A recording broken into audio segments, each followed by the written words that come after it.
tuva mu Kooti munnange si birungi nnyo naddala ku sayidi ya Hajji naye nga ffenna twabadde tukisuubira Hajji we twogereranga aziddwayo mu kkomera paka ennaku z'omwezi nga 13 Novemba bwe bityo nno ate webiri jjukira nti amawulire twagakuwaddeko ne tukugamba nti tobeera nnyo na ssuubi nti Hajji agenda kuteebwa olunaku olwaleero era bwe kityo bwe kibadde Hajji munnange aleeteddwa n'abeera ng'ate asomebwa emisango wabulanga paka ennaku z'omwezi nga 13 ono agenda kubeera ng'ate abeera mu kkomera kaakati omusango guno gwambuse paka mu High Court. For any other applications or prayers in regard to the accused's rights, they should be put before the trial court, which is the High Court Criminal Division. So since the state has informed court that the investigations are not complete, it's adjourned to the 13th of November 2024 at 9 o'clock for further mention. Kooti etegeezezza kituufu omusango guno teguulidwa mu kooti eno mugenda kulira mu kooti enkulu nabwe kityo ategeezezza nti oludda oluwaabi lulina ebibuzo okuba tukola okunoonyereza n'omusango guno mu bwangu ddala okulaba nti omusango gusobola okuwulirwa okuva ku nkomerero yagwo mu kooti esaanidde okubuulirwa nga ye kooti enkulu nabwe kityo omusango teguntandikira mwezi 13 omwezi gwa 11 ku saa 3 ez'okumakya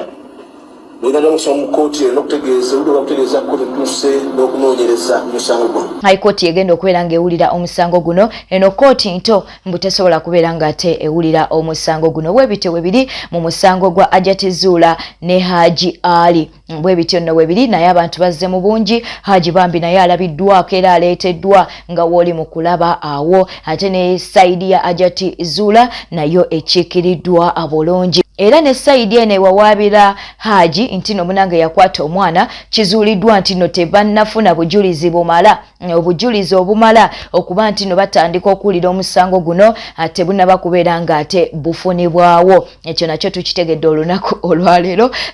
okubugiriza Hajji newankubadde olwaleero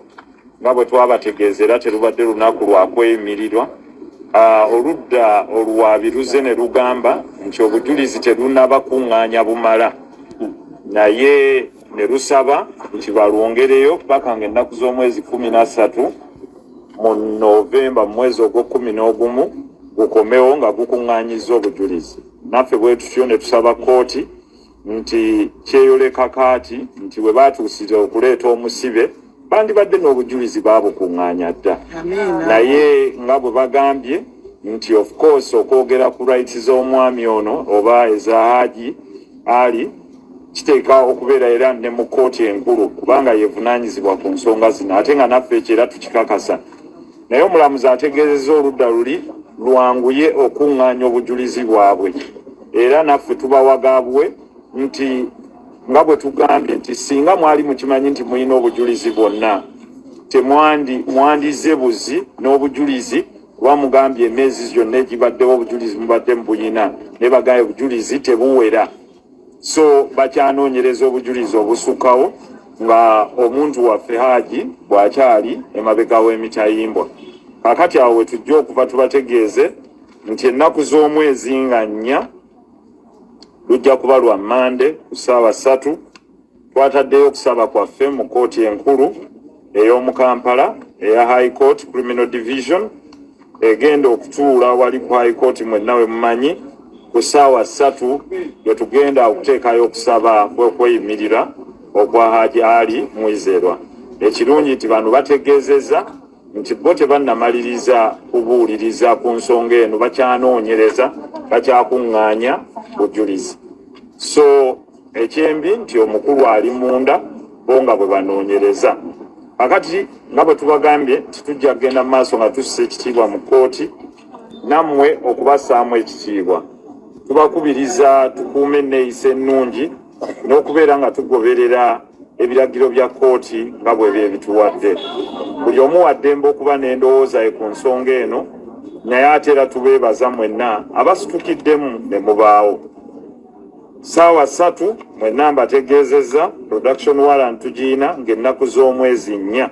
omwezi ogwa November wali mu High Court mu Criminal Division. Nsaba Katonda abatukuumire. Oludda oluwaabi lugamba kirunaba kutegeka bulungi. Terunaba kuŋŋaanya bujulizi bumala. Nga bw'okigaye nti oludda oluwaabi lutegeezezza nti terunaba kuŋŋaanya bujulizi bumala kubeera wano oba kwe kwetegeka obulungi nga bw'ogamba. Naye ffe tuli beetegefu okudifendinga ku ludda lwaffe ebyo byonna ebinaabireeteddwa eri owaffe gwe tukiikirira, kubanga toyinza kusala gwa kawala nga tonnawulira gwa kalenzi. Ate nga ne ssemateeka waffe agamba nti buli omu alowoozebwa okuba nga teyazza musango okuggyako ng'oleese obukakafu obulaga nti yaguzza gwe kennyini amuwaabira oba nga ye kennyini avuddeyo n'agamba ye yaguzza. Awo tetunnatuukawo. Byebyo era bwe bubaka bwaffe. Mwebale nnyo. Ali mu mbeera ki? Wuuyo mwenna mumulabye. Embeera gy'alimu yeeyo tetujja kugyogerako, mwenna mumulabye si wa kyama. Gabbiri weeks nga bbiri zimala okuba nti no banate betegeka bulungi ku side ya Hajji bo bagamba nti betegese bulungi era ngene kulembeddwamu Honorable Nsereko. Honorable Nsereko avuddeyo naloka gamba nti bo betegese bulungi naye ono ayina kyannyonnyodde. Agambye nti munnange bo bagenda kubeera nga bagenda mu High Court ennaku z'omwezi nga 4 saawa 3 ennaku z'omwezi nga 4 bwejja kubeera na Monday soko tunide kalenda yaawo ennaku z'omwezi nga 4 bo tebagenda linda 13 bagenda kubeera nga bagenda mu High Court babeere nga bateekayo okusaba kwabwe balabe nti nno oba omuntu waabwe asobola oba okuba nti nno ateebwa okusinziira ku Honorable Nsereko. Bw'atyo bw'avuddeyo n'abeera nga ate agambye nti bagenda kuteekayo okusaba kwabwe ennaku z'omwezi nga 4 basabe kooti ekkirize omuntu waabwe ateebwe abeere nga aviira abweru ng'okunoonyereza we kugenda maaso ataddizibwe mu kooti ennaku z'omwezi nga 13. Musango gwa Hajjati Zuulah ne Hajji Ali bwe bityo nate we biyimiridde. Kigambibwa nti Hajji Ali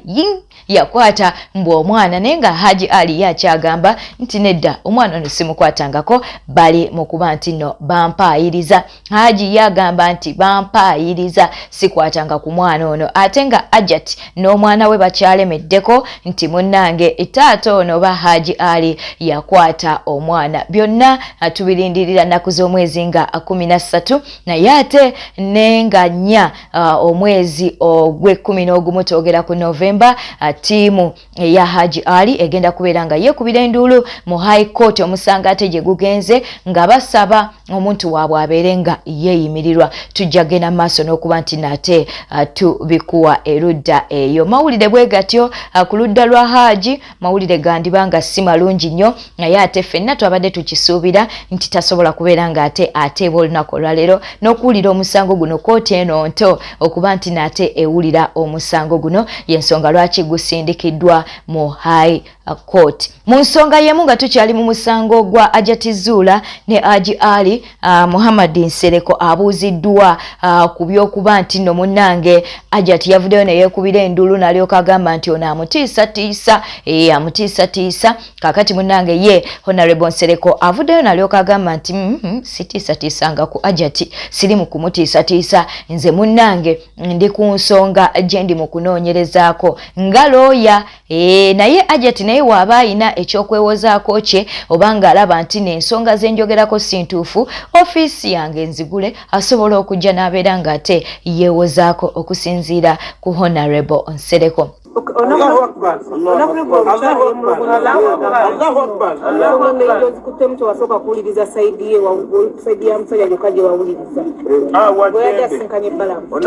Waddembe kwatale teyantuukirirako naye sikirinaako buzibu. Waddembe ndi open simusalira musango gwonna naye waddembe okuntuukirira bw'anaaba akyagadde naye nanyinyonnyola ensonga ye sirinaako buzibu kubanga ffe tetumukyawanga muntu waddembe bw'aba alina ensonga ye naye okuntuukirira tetugyogerako sewaliwo obuzibu mu ekyo kyonna waliwo ekirala Honorable omukyala yagambye tuwagezezaako mutiisatiisa kuba siina we musanga siina namba ye ya simu sinkanangako naye kale siyinza kwogera kintu kifaananako bwe kityo bwe bityo nno webiri bambi Hajji aziddwayo mu kkomera paka ennaku z'omwezi nga 13 ng'ate we tulinda ebinaaba bivudde mu High Court ennaku z'omwezi nga 4 omwezi ogwa Novemba nga Hajji munangaale bali mu kuba nti nno basaba ayimbulwe oba munnanga abeere ng'ateebwa ng'ate omusango n'obujulizi obulala bwe bugenda maaso n'okuvaayo bwe bityo nate we biri erudda eyo naye nga tukyali mu musango guno paka nga guwedde ensonga enkulu yakulaba nti omwana ono bambi afuna obwenkanya wekizuulwa nga Hajji si ye yakwata omwana ono munnange ate yamukwata abeere nga naye avunaanibwa naye nga Hajji ali ye akyakalambidde n'agamba nti wekizuulwa nti no ye yakwata omwana ono ateebwe kalabba ebyokumusiba simanyi obulamu bwe bwonna simanyi olw'okumusalira emyaka ebyo byo agambye nti nedda ayagala abeere nga ateebwa kalabba kubanga ye akakasa nti munnange ensonga zino oba ebintu bino teyabikola.